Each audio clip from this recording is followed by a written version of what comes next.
My name is Paige Marie. I'm 34 years old, and today was supposed to be my little sister's big day at the most exclusive vineyard in Napa Valley.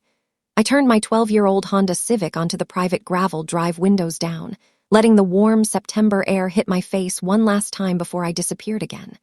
I got there almost an hour early on purpose. I told myself I just wanted to see the place, maybe catch a glimpse of the setup, then leave quietly. No drama, no scene.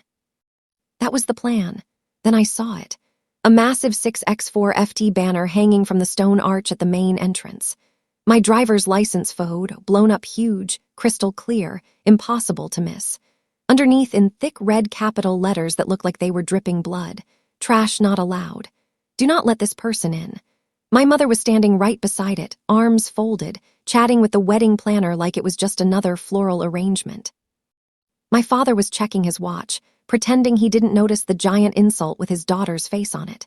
And there she was, my sister, floating across the lawn in her custom Vera Wang gown veil, trailing behind her like nothing in the world could touch her. She spotted me instantly. Her smile turned into a razor-sharp smirk. "What are you doing here?" she said, voice low enough that only I could hear the venom. "Seriously, Paige, you smell like the night shift.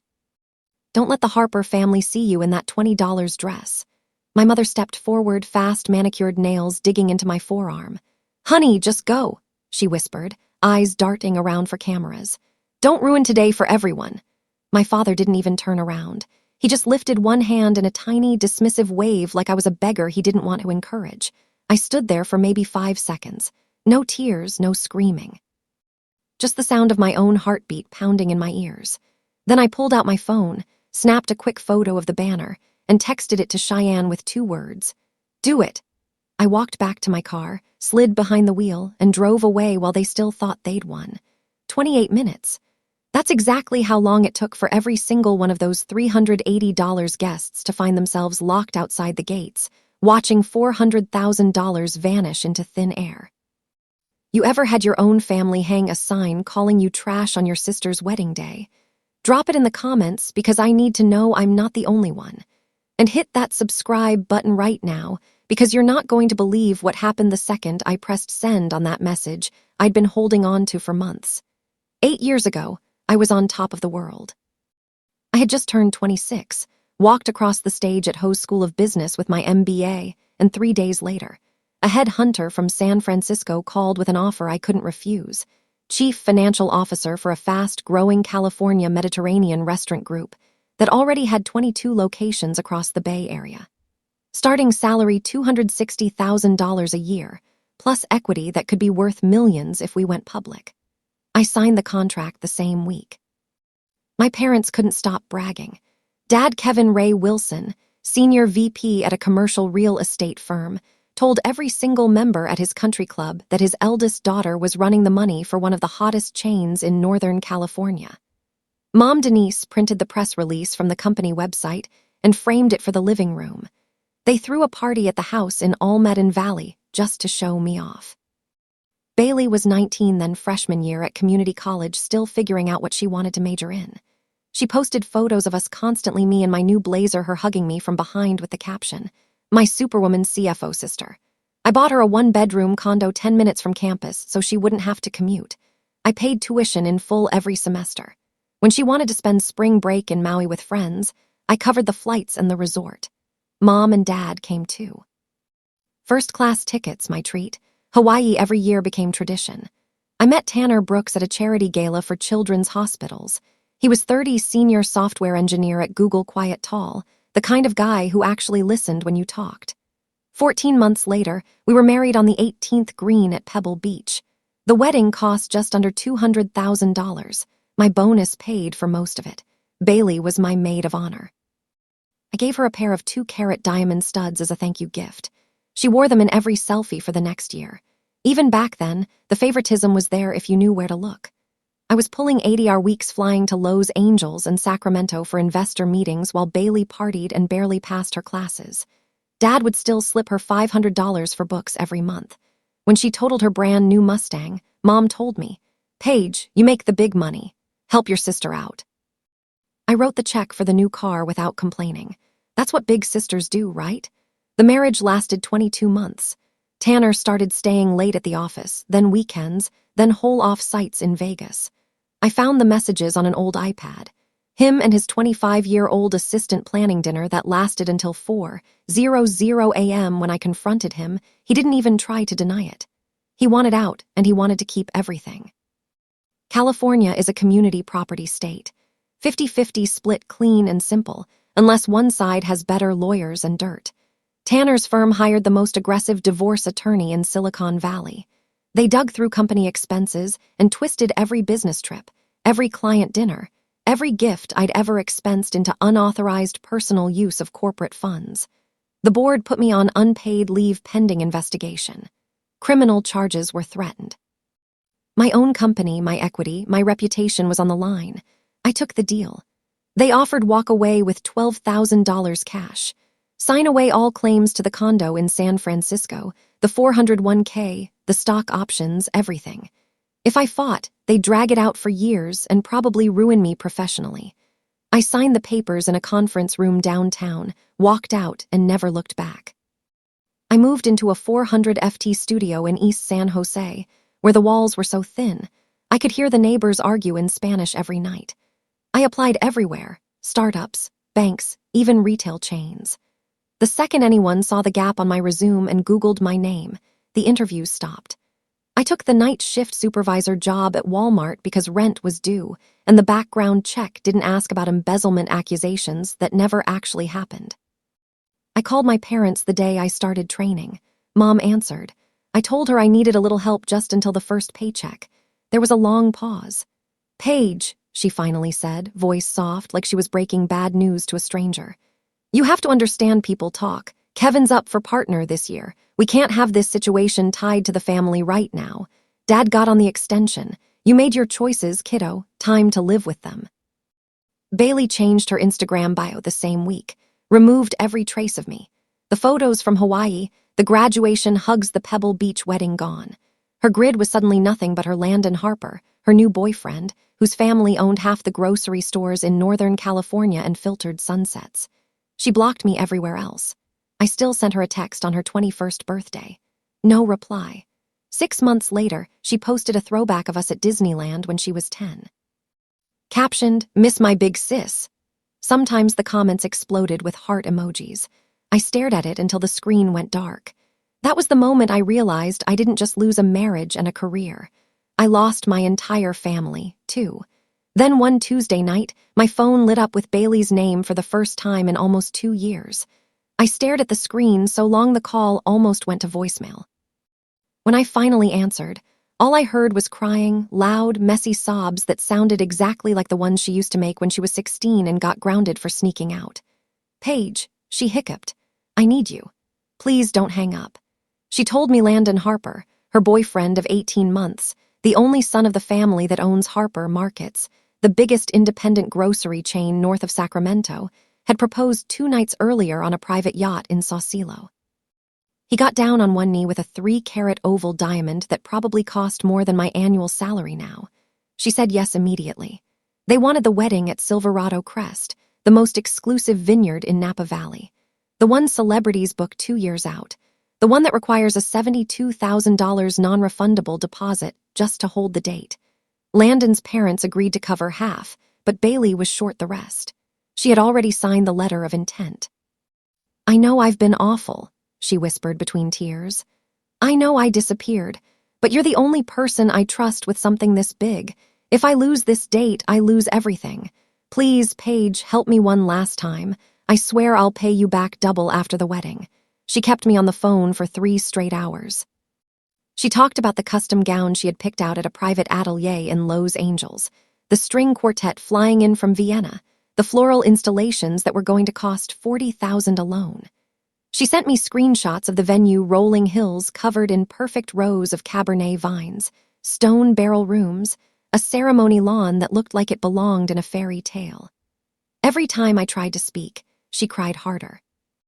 I sat on my studio floor in East San Jose, surrounded by unpaid bills, listening to my little sister beg the way she used to when we were kids, and she wanted me to cover for her.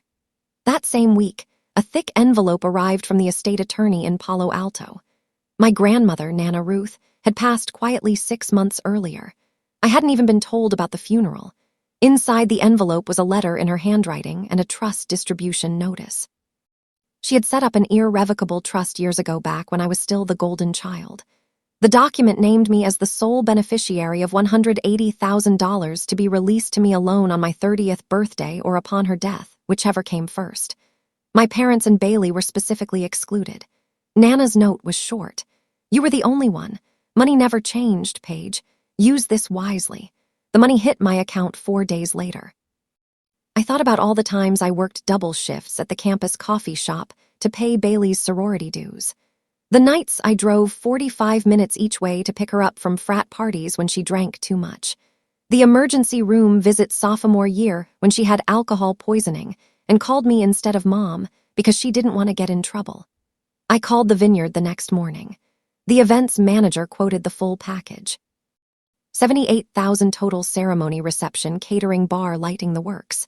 If I paid 100% upfront instead of the standard phased schedule, they knocked $30,000 off. Final wire $148,000 even. I signed the contract as the sole contracting party, Paige Marie Wilson. My name only, my liability only, my cancellation rights only. I met my best friend Cheyenne Lopez for coffee that weekend in the Mission District. We'd been roommates at Berkeley, and now she was a contract attorney at a top firm in the financial district. I slid the thick stack of papers across the table. She read the cancellation clause section 17B out loud. The signing party reserves the unconditional right to terminate this agreement at any time prior to the event, starts subject to forfeit of all payments made unless termination is due to documented breach of dignity or harassment, in which case forfeit is reduced to 30%. Her eyes went wide. "You're insane. You're giving them a loaded gun pointed straight at your own head." I just shrugged. She scanned the rest, then looked up. "Give me the original and every addendum. I'm keeping copies in my office safe just in case." I took a photo of the signature page and texted it to Bailey with the message, "It's done. Date is locked. Congratulations." She replied instantly with a single red heart emoji. Then nothing. No thank you text, no excited phone call, no invitation to come see the dress or taste the cake samples. Just silence. I told myself it was fine. She was busy. Planning a wedding that size takes over your life. I'd hear from her soon. I was wrong. The silence stretched on for weeks, then months. Bailey got a new phone number the day after I wired the money. The old one went straight to a generic voicemail. Every text I sent to the wedding planner, an overly cheerful woman named Madison, who signed every email with 3 exclamation marks, came back with the same canned response. Bailey says, "Everything is under control." I kept trying anyway. I asked if she needed help choosing the band, the menu, the signature cocktails. I offered to fly up for the cake tasting. Every message was met with polite deflection or total radio silence. One Thursday night, I was scrolling mindlessly on Instagram during my break at work when Mom posted a story from the Vera Wang Bridal Salon on Post Street in San Francisco. 4 glasses of champagne raised in a toast. The caption read, "My perfect little family celebrating the most beautiful bride." I tapped to zoom. There they were. Mom beaming in a pale pink mother of the bride dress. Dad in a custom navy suit.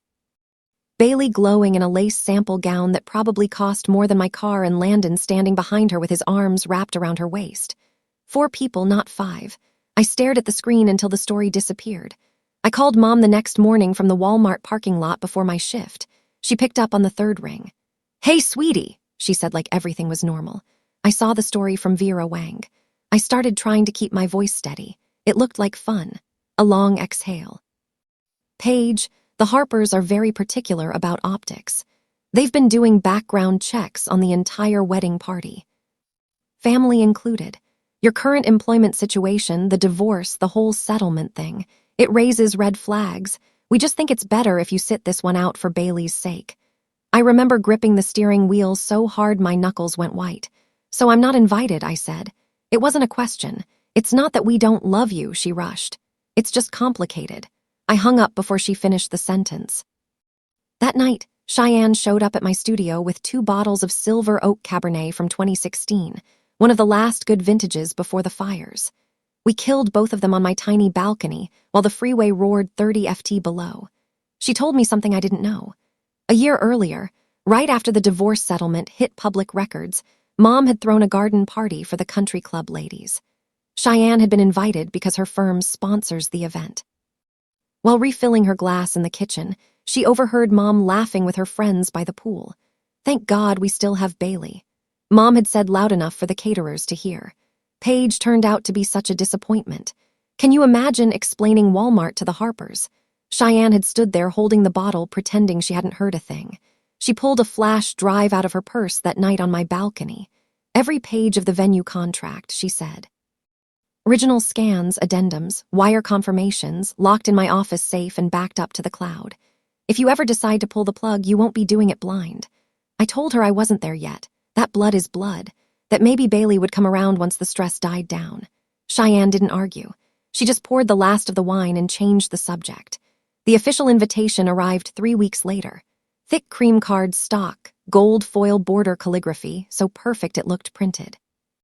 I opened it with shaking hands. "Mr. and Mrs. Kevin Ray Wilson request the honor of your presence at the marriage of their daughter Bailey Renee Wilson to Landon Michael Harper. Saturday the 21st of September, Silverado Crest Vineyard, Napa Valley, California." Their daughter singular. No daughters. No mention of a sister anywhere. Not even in the family photos on the wedding website. Every childhood picture stopped right around the time I started paying for everything. I sat on my bed holding that card for a long time. I thought about calling Bailey. I thought about driving to my parents' house in Almedin Valley and putting the invitation on the kitchen island where they couldn't ignore it. Instead, I slid it into the top drawer of my nightstand right next to the printed contract I still hadn't had the courage to cancel. I kept waiting for a text that never came, a phone call, an apology, something that proved I still existed to them. The drawer stayed closed, the contract stayed active, and the wedding date crept closer. September 21st arrived clear and hot. I woke up at 5 without an alarm, the kind of awake where your body knows something irreversible is coming. I showered, pulled on the only black dress I owned that still fit simple knee-length, nothing flashy, and left the jewelry box closed. No rings, no necklace, no watch. I looked like someone attending a funeral, which felt about right. By 5:30, I was on 8:00 a.m. north, then 680 I, then cutting across on Highway 12 through the Carino Strait. The drive took just over 2 hours with light Saturday traffic. I rolled the windows down outside Fairfield so the smell of grapevines and dry oak would fill the car one last time. I reached the private turnoff for Silverado Crest at 9:15, almost a full hour before guests were scheduled to arrive. The plan was simple: park far down the service roadwalk. The perimeter may be watched from the ridge where the ceremony lawn dropped off into the vineyards, then disappear before anyone noticed. I never got that far. As I rounded the last bend, the stone archway came into view. And there it was, a massive white banner stretched between 2 pillars. My California driver's license photo blown up larger than life. Bold red block letters underneath: "Trash not allowed. Do not let this person in." The wedding planner's assistant was adjusting the bottom corner with zip ties, acting like it was just another decor element. My mother stood 10 ft away, sipping iced coffee and scrolling her phone. Dad leaned against the valet stand, checking his Rolex. Bailey was on the ceremony lawn in full bridal gown veil, blowing in the breeze, laughing while the photographer directed Landon into position. I stepped out of the car. Bailey saw me first. Her smile froze, then twisted into something sharp and satisfied. She handed her bouquet to a bridesmaid and walked straight over train, dragging across the gravel like she owned the planet. "What are you doing here?" she asked, voice low enough that only the immediate circle could hear. "Please tell me you're not planning to park that 15-year-old Civic where the Harpers might see it." Mom appeared at my elbow, instantly manicured fingers closing around my wrist. "Paige, honey," she murmured through clenched teeth. "Go home. You're going to ruin the pictures. This is Bailey's day." Dad didn't even turn around. He just lifted one hand in that same dismissive wave I remembered from the parking lot 3 years earlier. I looked past them to the banner. The morning sun hit the red letters so hard they looked wet, like fresh blood. Something inside me went very quiet. I pulled my phone out of my purse, took one clear photo of the sign, and opened my messages to Cheyenne. I hit call instead. She answered on the first ring. "Tell me you're not there." "I'm here," I said. My voice didn't shake. They hung a banner with my face on it. "Trash not allowed." Silence for half a second. "You sure?" she asked. Once I send this, the gate's close.